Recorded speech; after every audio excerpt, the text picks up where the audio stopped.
Mossab Hassan Youssef est le fils de l'un des fondateurs du Hamas, le cheikh Hassan Youssef du gouvernement palestinien. En 2005, il devient un chrétien né de nouveau et est secrètement baptisé par un pasteur missionnaire britannique. Notre prochain invité est le fils de l'un des fondateurs du Hamas. Et il affirme qu'une paix durable ne sera jamais possible. Votre père a cofondé ce que notre département d'État dit être un groupe terroriste. Comment avez-vous été sensibilisé à cette question? Comment ont-ils commencé à essayer de vous endoctriner? Eh bien, quand j'étais enfant, la première intifada palestinienne a débuté. Nous étions témoins de la violence et de la mort de nombreuses personnes, et nous avons détesté Israël. Puis la seconde intifada est arrivée avec des vagues d'attentats suicides, et nous avons blâmé Israël. Et j'avais l'habitude de penser qu'Israël était l'ennemi, sans savoir que mon père et son organisation n'étaient qu'un outil entre les mains de certaines puissances régionales qui déplacent le Hamas et l'encouragent à tuer et à combattre Israël pour le seul profit politique. Et à un moment donné, j'en ai eu vraiment assez de ce jeu et j'ai choisi un autre chemin pour ma vie.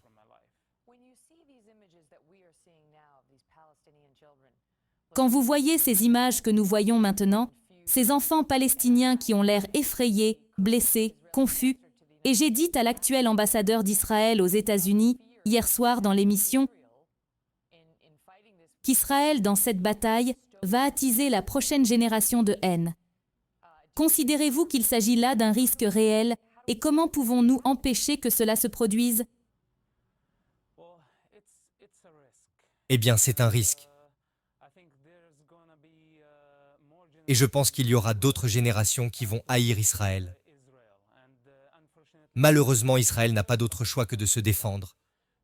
Maintenant, le seul moyen, à mon avis, de lutter contre une organisation comme le Hamas est de les démasquer, en exposant leur idéologie, ce qu'ils représentent. Le Hamas n'est pas un parti politique, ce n'est même pas une organisation palestinienne. Le Hamas s'est accaparé de ce qu'on appelle la cause palestinienne et a infiltré la société pour imposer leurs programmes idéologiques religieux. Aujourd'hui, je voudrais rappeler au peuple palestinien ce que le Hamas a fait à son parti rival, le Fatah, à Gaza, lorsque le Hamas a pris le pouvoir il y a quelques années. Ils ont tué les Fatah de la même façon qu'ils tuent les soldats israéliens aujourd'hui. Le Hamas ne se soucie pas de la vie des Palestiniens. Ne pensez pas une seconde, s'il vous plaît, que le Hamas se soucie du sang des enfants. Ils veulent que les enfants de Gaza meurent. C'est ce qui leur donne devant les Arabes et le monde islamique de la sympathie, et ce qui condamnera Israël au niveau international. C'est leur jeu, et ils en sont heureux. Quand je vous entends parler d'eux, et que c'est vous, savez, nous avons déjà entendu certaines choses, je me demande ce que vous en pensez. Nous, les États-Unis, et notre président, gérons cette situation. Vous savez, quand vous entendez le président condamner les tactiques du Hamas, mais il a aussi des mots durs pour Israël sur les victimes civiles. Oui. Ce que j'aimerais voir de la part du président des États-Unis d'Amérique, c'est de ne pas être un médiateur dans cette situation. Israël est une démocratie. Et depuis Socrate et Platon, les démocraties ne négocient pas avec les terroristes ou les organisations terroristes. Tant que le Hamas continue et insiste à être une organisation terroriste qui utilise la violence pour imposer son programme politique et religieux. Je pense que toutes les démocraties doivent s'unifier pour combattre ce type d'organisation. Si nous échouons dans le combat contre le Hamas, demain, il y aura 100 Hamas. Et ils profiteront de notre division et désaccord. Y a-t-il trop d'équivoques, ou bien le président a-t-il raison de dénoncer les pertes civiles?